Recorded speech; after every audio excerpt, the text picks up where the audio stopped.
energy in the first half, and a lot of the players haven't had a 90 minutes for a while, so I was worried about us energy-wise, how we would be, and I thought that showed a little bit.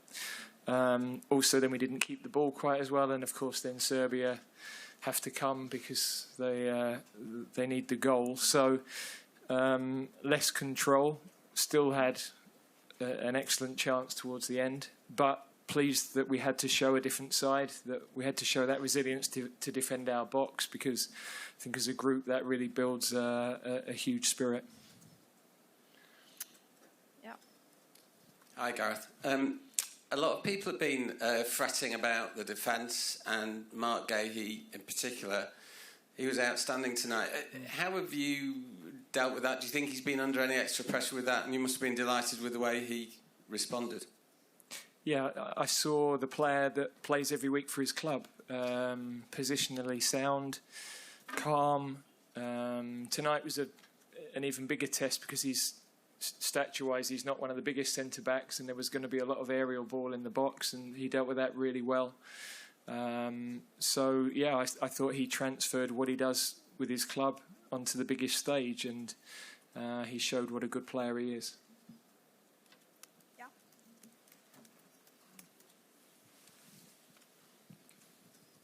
Good night, Gareth. Tonight, this match has been the historic because never ever in the history of the Euro two teams strike less on goal. Only 11 shots on goal. How do you explain this? Did you expect this kind of match? Well, we knew Serbia with a back five. 5-4-1 is difficult to create clear chances. So you have to be patient. You have to show the quality at the right time. You know, we defended very well as a unit.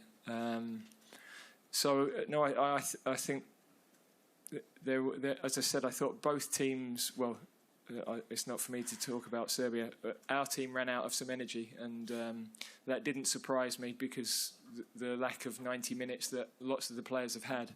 But the substitutes came on, helped that for us, and yeah, I think we can be more efficient in the way that we played in the first half, which would also help us moving forward.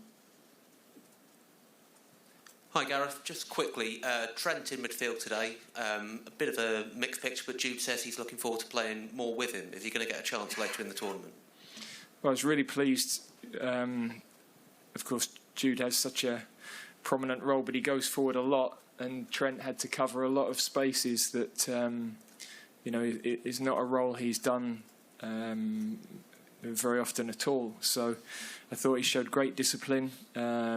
He showed some moments of that fabulous passing range that he has, the shot on goal as well. We're obviously, you know, learning with him in this role, but I thought he showed some of the attributes that he can bring.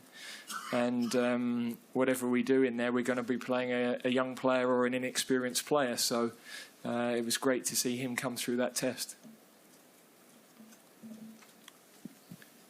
Gareth, I was just wondering how influential you thought Harry Kane was in the first half to the overall performance, because he played maybe a bit different than he did against Iceland, because he wasn't dropping as deep as much.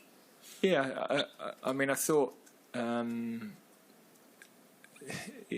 we've got so many options with the ball, and we were in such control of the ball in that first half that it didn't necessarily mean that everybody needed to be fully involved in the game, you know. I thought second half his performance, where the number of times he held the ball up when we were under pressure, the number of fouls that he won, the way that he eased the pressure on the defence was incredible, really. So, yeah, first half a little bit quieter, but that was the flow of the game, and we were in complete control of that first half, which yeah, moments Phil popped up really well in the spaces. I thought he did an excellent job in the second half when we were struggling to keep hold of it, and his technical ability to hold the ball for us in a few of those moments was really helpful. So, look, this team is still coming together. Everybody's expecting us to waltz through. There's a lot of hard work ahead. We're short of certain things. We're finding best possible solutions. We've had very complicated run-in to all of this, but the spirit of the group was there for everybody to see tonight, and we'll definitely grow from that. Okay, last question, please. Hi, Gareth. The police are still trying to determine exactly what sparked the issues before the game, but I just wondered if you have a comment about the fighting that erupted in Gelsenkirchen between Serbian and England fans. Serbian fans arrested 6 or 7. First I've heard. Okay. First I've heard. Okay. Well, now that I've told you. Yeah. Well, I don't know any of the detail, so I wasn't aware of any of that. Obviously, I've been with the team and then doing 100 interviews, so.